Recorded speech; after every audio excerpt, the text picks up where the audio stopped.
Quer dizer, historicamente houve uma negligência, um desinteresse, a educação não foi priorizada? A gente pode olhar para a história do Brasil e achar que é isso mesmo? Eu acho que, sem nenhuma dúvida, a gente tem educação durante, diria, séculos, não foi prioridade, certo? Quer dizer, mesmo, de novo, comparando com os nossos colegas aqui da América Latina, compara com a Argentina, onde a questão da educação já foi tratada há muito mais tempo, né? Mas, enfim, no período atual, a educação passa, acho que essa é um pouco a bola da vez, vamos dizer assim, né? Já passamos muitos anos enfrentando questões econômicas, inflação, etc.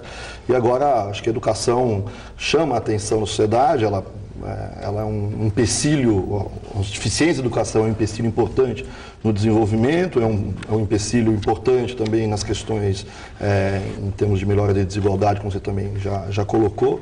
Eu só queria acrescentar um elemento importante, quer dizer, nesse processo que a gente está fazendo de inclusão e que efetivamente ele ainda não terminou, né? Nós incluímos no ensino fundamental bem, certo? Quer dizer, e esse processo de inclusão, ele significa não só 30 milhões de pessoas novas, certo, na escola, mas 30 milhões de pessoas diferentes da antiga escola, né? Quer dizer, e lidar com essas diferenças talvez seja um dos maiores entraves. Acho que a Vera, que está aqui trabalhando com os professores, sabe a dificuldade que é trabalhar com essas escolas que hoje são muito desiguais dentro dos seus alunos, etc. E o outro lado é que a gente ainda tem que terminar o processo de inclusão, indo em direção ao final do ensino fundamental e principalmente ao ensino médio, que os dados de inclusão estão claramente defasados.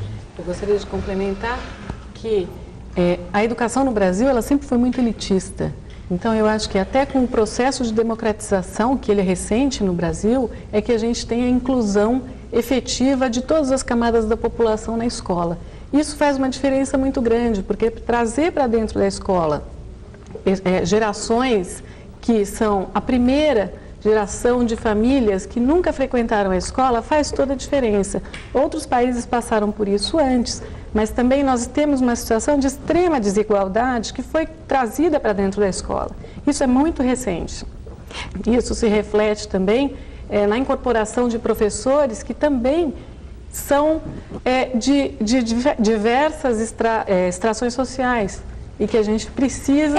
Esse é também, certamente, o quadro que vocês descrevem, ele se reproduz nas diferentes profissões, nas mais diferentes áreas de atuação no país, né? A inclusão de pessoas que tiveram acesso à educação, uma diferenciação, mas que encontram muita dificuldade por uma formação, que tem o diploma, tem a competência, mas não tem o diploma, mas pode não ter a competência exigida, até pela aceleração do processo de desenvolvimento. Sim. E muitos empresários estão tendo essa percepção, né? Eles querem uma mão de obra mais qualificada, ela não existe. Então, isso está tendo uma percepção maior nesse aquecimento da economia. Então, aí a gente tem um outro problema, né, que eu acho que você está colocando, que é o problema da qualidade, né? Então, a gente tem o problema do acesso, mas que ainda é elitizado, ainda que a gente tenha... O acesso, mas não está universalizado. A gente incluiu as crianças na escola, né, de 7 a 14 anos, mas não necessariamente elas terminam o ensino médio. Não necessariamente elas terminam o ensino médio no tempo que deveria, né? E quando não terminam no tempo que deveria. E não necessariamente elas chegam à universidade, né? E quando a gente olha quem chega e quem não chega, claramente quem chega é quem vem de estratos econômicos mais favorecidos. Então, a gente tem esse problema. E aí, quando a gente olha quem consegue, que de alguma maneira já é alguém que conseguiu vencer dentro dessa batalha de ter a educação, a gente tem um problema de qualidade, que é o que você está colocando. Sim. Tem o diploma, mas não tem a qualidade. Então, o Brasil teve que pensar, né, o acesso e a qualidade junto. Quando muitos países pensaram primeiro o acesso e enfrentaram somente a qualidade, né, a partir dos anos 90. A gente teve que enfrentar... Quer dizer, nós temos o acesso hoje, nós podemos falar das crianças, ensino fundamental? Ensino fundamental. No ensino fundamental, nós temos a universalização do acesso. Os programas sociais comprovadamente ajudaram essa universalização? Bolsa Família, na época do Fernando Henrique, Bolsa Escola, isso ajudou a essa universalização? Foi um bom caminho? Eu acho que tem um conjunto de fatores que contribuíram para essa universalização. Com certeza os programas sociais, eles têm um amadurecimento muito grande a partir dos anos 90 e eles contribuíram para isso sim. E nós tivemos um grande sucesso em termos de incorporação de crianças na escola.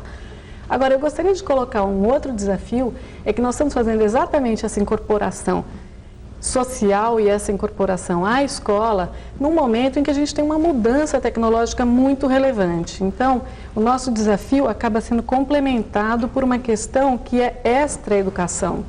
Então, toda essa valorização da educação, desde logo, eu não estou dizendo ao contrário que ela não existia, mas agora a gente tem um momento onde a produção requer pessoas muito mais qualificadas, onde a educação, por conta dos processos produtivos, passa a ser muito mais valorizada. Agora, a questão então da formação do professor, entramos aí na questão da formação do professor. Vamos nos deter então um pouco na questão do professor, porque eu quando me preparava, eu vi que há muitos analistas da questão da educação que entendem que o problema não é mais investimento num mesmo modelo, mas que tem que haver o investimento, mas com mudança de modelo. E nessa mudança, uma atenção muito especial à requalificação de professor e à qualificação e até um modelo diferente de contratação e de remuneração. Esse caminho precisa ser observado, é por aí? Eu acho que a gente não tem muita dúvida hoje, certo? Que o professor, quer dizer, quando veio essa inclusão, certo? No fundo, a escola é como se ela tivesse um pouco não preparada, vamos dizer assim, para esse novo mundo que se inaugura ali, vamos dizer assim, um pouco pós-Constituição de 88, etc. Então, é uma escola que, vamos dizer, teve que dobrar de tamanho, na verdade as secretarias tiveram que dobrar de tamanho, etc. E, como eu disse, tem que enfrentar um público que não é mais o antigo público, né? Quando a gente sempre diz, porque a escola no meu tempo, né?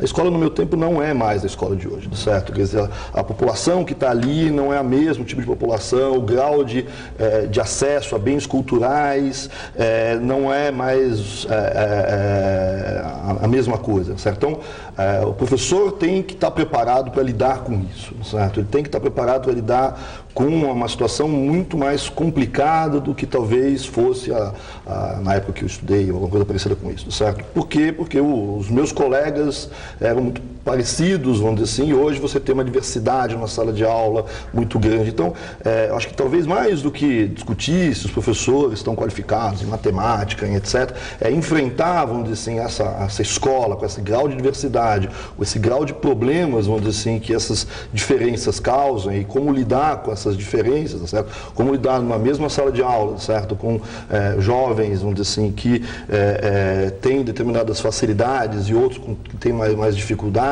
certo? Eu acho que esse é um pouco, talvez, o grande desafio que as secretarias estão enfrentando nos últimos dias. Mas quando a gente fala a escola hoje, de que escola nós estamos falando?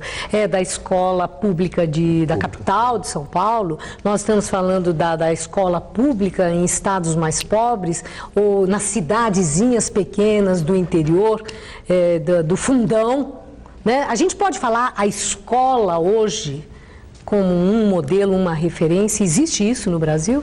Eu acho que quando o Amaury fala escola, ele está pensando na média, como bom economista que ele é. Mas eu acredito que esses desafios que o Amaury colocou e a Vera, eu acho que eles são mais comuns do que a gente gostaria que eles fossem, né? A gente gostaria que fosse, não, mas eu estou falando só da escolinha rural, no rincão do Nordeste. Não, eu acho que esse desafio está aqui no estado de São Paulo, que é o estado mais rico do país, que também não tem um sistema de educação à altura, né, da riqueza do Estado.